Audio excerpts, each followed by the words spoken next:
でも当時は絶対珍しい作りでしてね。もともとここは病院だったんです。私もここで生まれたぐらいなの。そうなんです。で今ですここをもう使ってないので、書いてある通り、そう先代がそのアマチュアカメラマンで海女さん撮ってたからその写真館って形でどうぞどうぞ入っていただければ。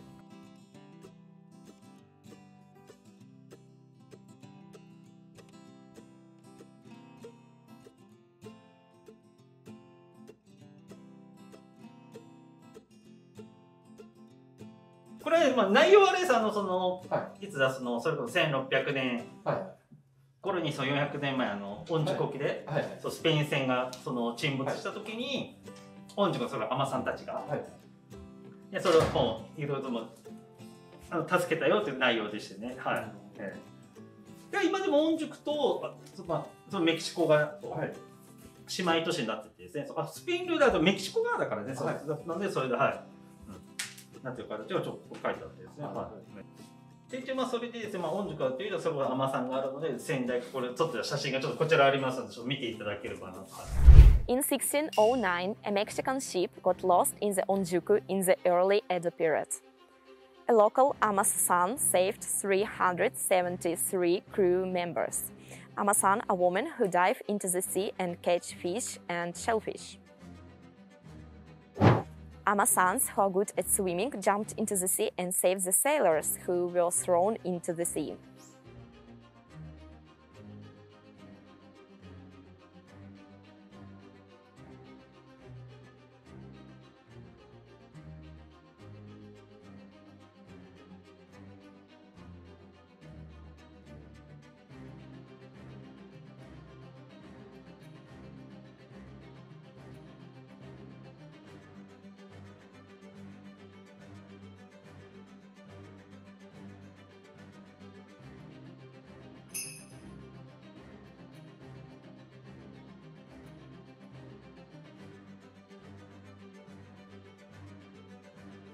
They were already moribund, but Ama-san warmed them up to body temperature and revived them.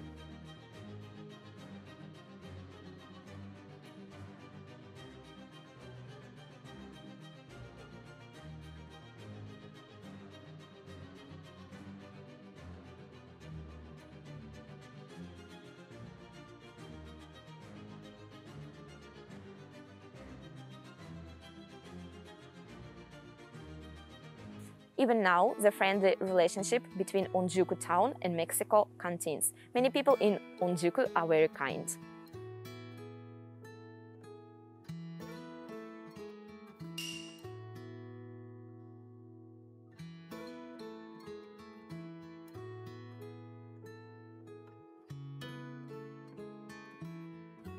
で、この建物自体ももうほんと400年近く経ってる。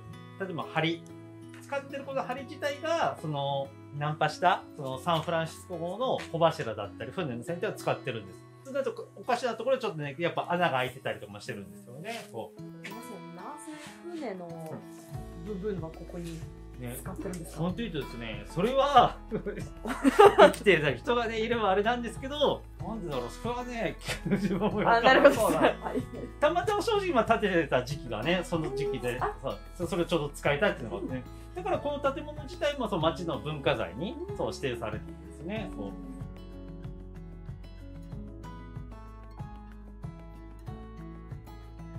でも本当なのってやっぱりこれ見た時一度だから昨日これやっぱどんな木かって調べた時やっぱり国内の日本の木じゃないよっていうのはやっぱそれなんか前調べた時で分かってるみたいなんで、木はスペインで取れた木なのかもしれない。知らないし、でもですね、あとなんだろう、だからスペインなのか、メキシコなのかですね、船自体がですね、ちょっとそこらのところは自分そこまで分からなかったんですけれど、それで一度それが御宿沖で遭難した乗組員たちをじゃこの御宿のすぐ近くにある大滝って町は大滝城ってお城があってですね、一回そこの方にまた移して、その間に家康の時にまた船を作り直してまた送り返した。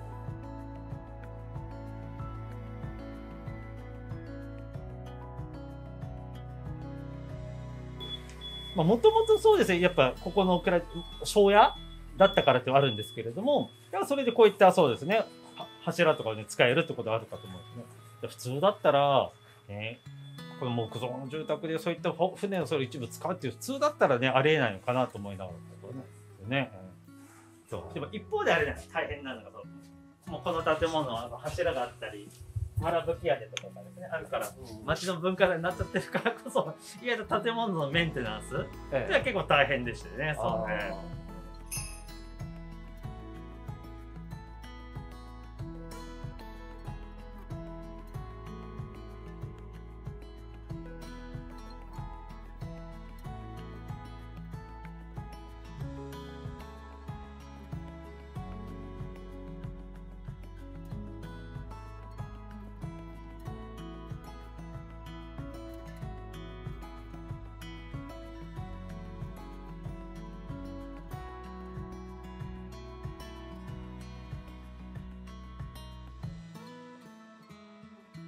でももうここにあれこのマスがしてる1本だけでこれだいぶ123見えるのはほとんど。この梁は学者によって諸説あるんだけれど、全部船体の一部に間違いないと。その他も材木も船体の一部に使われてたんだ。これ自体もこれもですか。これは船虫が食べてた。船虫が食べて穴が開いてる。だけどそれもそのまんま使ってる。そうですね。船虫が食べたんだから船の底の方はい。なんでしょうね。今って御宿って海女さんって数人も。いや女の海女さんはいなくなったから。男の人だけ。でも御宿も岩場の方はねまだ一応アワビとかそこら取れる。伊勢海老ばっか御宿。そう伊勢海老は取れるけどね、アワビは今取れなくなってきちゃった。御宿の海女さんだと今取ってるのって何？ワカメとか海藻。御宿は男の海女がね船で沖へ行って、それで今この辺の人は昔はね中学卒業するとすぐ海女になったんですけどね、そういう人も女の子もいなくなってしまいました。みんな卒業するとみんな東京行っちゃったりして、若い人は残らないですけど。80いくつの海女さんがね、去年だか一昨年だかは一人だけ残って潜ってたそうですよ。その人も辞めてしまって、今は女の海女さんはゼロですね。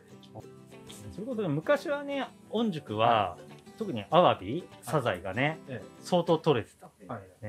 もうね、ここのとこ最近ね、伊勢海老はね取れるけれども、アワビとかね、サザエはね、もう少なくなっちゃって、そう。いやね。取りすぎですか。西部なんかあそこで土地の開発やって、その土砂がねアワビの磯根に積もってしまって、アワビの餌になる海藻がなくて少なかった。それでの周辺ではアワビは取れなくなりましたね。でも千葉県だと今そのから勝浦と大原とかはそれなり。勝浦は少し取れるね。御宿はそうなん、特に御宿の山の方が結構な開発があったんですね。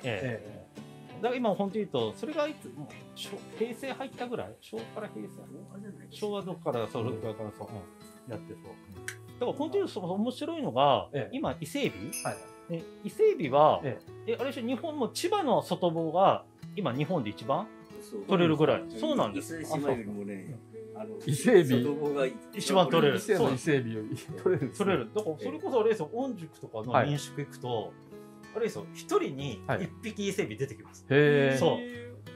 ここ取れる。だから本当にあれです、伊勢海老祭りってやってるぐらいなんです。同じなんで一人に伊勢海老丸々2匹出たんです。だから例えば4人とかで行くじゃないですか。8匹出るから、もうこれ以上いらないやっちゃうぐらいの贅沢な食べ方できちゃう。そうなんです。だから本当に伊勢海老もこちらにすごいんですよ。うちもたまにね、ずいぶん大きい伊勢海老もらう時があります。そうですか。ね、ちょっと小さいのだとあれ普通にパンときて味噌汁に入れてね、そんな食べ方しちゃうとかもったいないなとか贅沢でそうですね。この味がついてるそう。ついてこれそうなんです。これがね、もう酒を飲むためにあるんじゃないかっていうぐらいそう。あ、はい、ありがとうございます。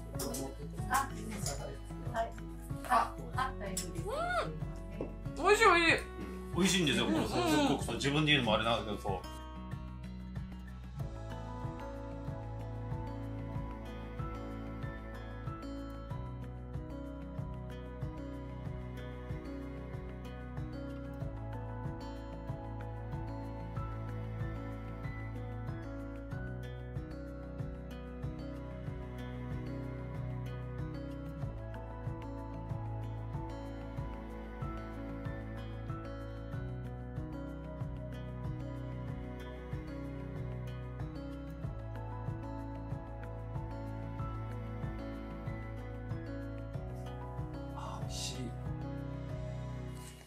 皆さん、今日の動画はこんな感じでした。ありがとうございます。本当に、岩瀬修造さんでいろんな美味しいお酒、いろいろ、なんか日本酒の作り方などを、見せてもらって、そう、私はすごい日本酒好きな人として、すごく面白いというか興味深い体験でした。皆さんもこの体験に付き合ってくれてありがとうございます。あとですね、結構お土産でも、オンラインストアでも美味しい日本酒が置いてるので、興味がある方はぜひ買ってみてください。本当に美味しかったです。はい、ありがとうございます。